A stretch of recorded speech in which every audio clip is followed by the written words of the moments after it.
ઓચિંતી બીમારી આવી પડે તો, અચાનક મોટું ઓપરેશન કરવાની નોબત આવે ને પરિવાર પાસે પૈસા ન હોય તો, બેન દીકરીઓને ડિલિવરી આવવાની હોય ને પૈસાની સગવડ ન હોય તો, શું તમને પરિવારના ઉંમરલાયક વ્યક્તિઓની માંદગીની ભીતિ કોરી ખાય છે? મૂંઝાવાની બિલકુલ જરૂર નથી. આ વિડીયો ધ્યાનથી જોઈ જાઓ. એમાં આપેલું સરનામું અને ફોન નંબર નોંધી લો. આ કોઈ મેડિક્લેમ કે અન્ય કોઈ સ્કીમની વાત નથી. પ્રાઇવેટ હોસ્પિટલને ટક્કર મારે એવી મફતમાં થતી સારવારની વાત છે. ગુજરાતમાં એક એવી હાઈફાઈ હોસ્પિટલ છે જ્યાં નાનામાં નાની બીમારીથી લઈને મોટામાં મોટા ઓપરેશનો મફતમાં થાય છે. ભાવનગરના ટીંબી ગામમાં આવેલી છે આ હોસ્પિટલ. નામ છે સ્વામી શ્રી નિર્દોષાનંદજી માનવ સેવા હોસ્પિટલ. અદ્યતન સુવિધા ધરાવતી આ હોસ્પિટલમાં ઓપીડી થી લઈને સોનોગ્રાફી, એક્સરે, લેબોરેટરીમાં થતા ટેસ્ટ સાવ મફતમાં થાય છે. તમામ પ્રકારની દવાઓ કોઈ પણ જાતના ચાર્જ વિના અપાય છે. મોટી મોટી હોસ્પિટલોમાં જે ઓપરેશનો લાખો રૂપિયામાં થાય છે તે અહીં સાવ વગર પૈસે કરી આપવામાં આવે છે. સારણગાંઠ, એપેન્ડિક્સ, થાઇરોઇડ, ગર્ભાશયના ઓપરેશનો, આંતરડાના ઓપરેશનો, મોતિયા જામર વેલના ઓપરેશનો વગેરે વિનામૂલ્યે કરી આપવામાં આવે છે. આ ઉપરાંત gynaec, ENT, dental physiotherapy, general સર્જરીનો પણ એક પૈસો લેવામાં આવતો નથી. એટલું જ નહીં, દર્દીઓની સાથે ધ્યાન રાખવા આવતા પરિવારજનોને ઉત્તમ પ્રકારનું ભોજન તથા રહેવાની સગવડ પણ વિનામૂલ્યે પૂરી પડાય છે. ગર્ભવતી મહિલાઓ માટે તો આ હોસ્પિટલ સ્વર્ગ સમી છે. પિયરમાં પહેલી સુવાવડ કરવા ગયેલી દીકરીથી પણ વિશેષ ગર્ભવતી મહિલાની સંભાળ રખાય છે. જો અહીં કોઈ મહિલા બાળકને જન્મ આપે તો પ્રસૂતિ બાદ તેને કીટ આપવામાં આવે છે, જેમાં ચોખ્ખું ઘી, ગોળ, લોટ વગેરે સીધા સામગ્રીઓ હોય છે.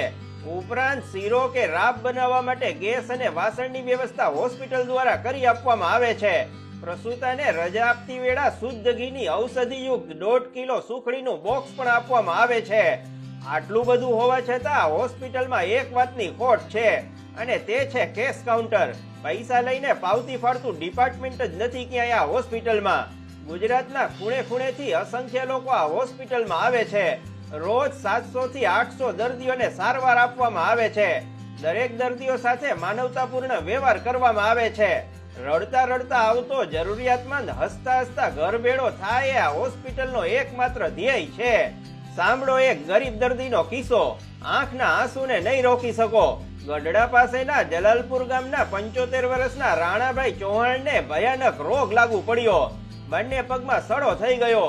પોતાની સગવડતા અને પરિસ્થિતિ પ્રમાણે સારવાર લીધી, પણ ગેંગ્રીન ઝડપથી વધવા લાગ્યું.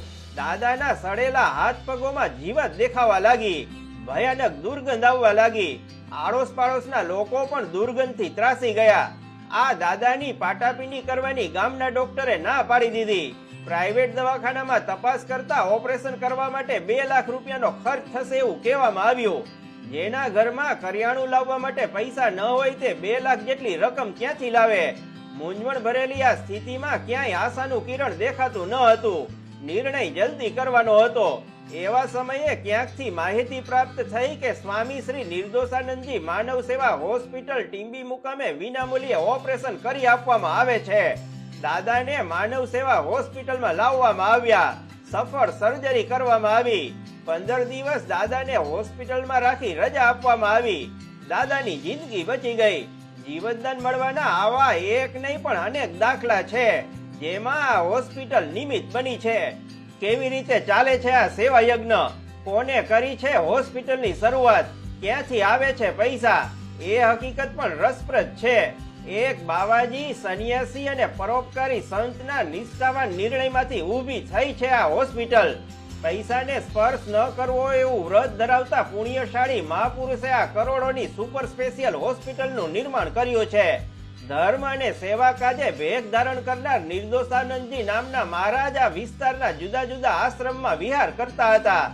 તેમણે યોગ્ય સારવારના અભાવે રીબાઈને મરતા ગરીબોને જોયા. દયનીય સ્થિતિમાં જીવતા અને આરોગ્ય સારવાર ન કરી શકનારા મધ્યમ વર્ગી પરિવારોની પીડાને પોતાની પીડા ગણી પોતાના ભક્તો અને અનુયાયીઓ પાસે નિઃશુલ્ક હોસ્પિટલ બનાવી આપવાની ટેલ નાખી. સ્વામીજીનો શુભ હેતુ જાણીને લોકોએ આ વાતને વધાવી લીધી. સ્વ મનુબેન લવજી ભીંગરાળિયા તરફથી હાઈવે રોડના કાંઠે આવેલી પાડાના કાન જેવી 1 લાખ ચોરસ ફૂટની જમીન દાનમાં મળી. બીજા અનેક ભક્તો અને સેવાધારીઓએ ઉદાર દિલે કરોડો રૂપિયાનો ફાળો આપ્યો, જેને કારણે અમદાવાદ અમરેલી હાઈવે ઉપર આ 100 બેડ વાળી હોસ્પિટલ ઊભી થઈ ગઈ. આજે હોસ્પિટલને દર મહિને 50 લાખનો ખર્ચ આવે છે. ભગવાને 2 પૈસા આપ્યા હોય તો તમે પણ આ હોસ્પિટલમાં દાન કરજો. કોઈ ગરીબની આંતરડીના આશીર્વાદ મળશે તો બેડો પાર થઈ જશે. આ છે હોસ્પિટલનું ઠામ ઠેકાણું અને ફોન નંબર. પરદુક ભજન સ્વામીજી મહારાજને સત નમન.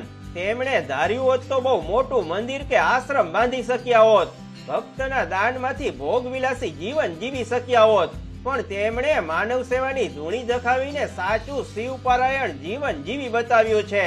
તેમના જીવનમાંથી કહેવાતા કથાકારો, બાપુઓ, દીદીઓ અને મહંતોએ પ્રેરણા લીધા જેવી છે.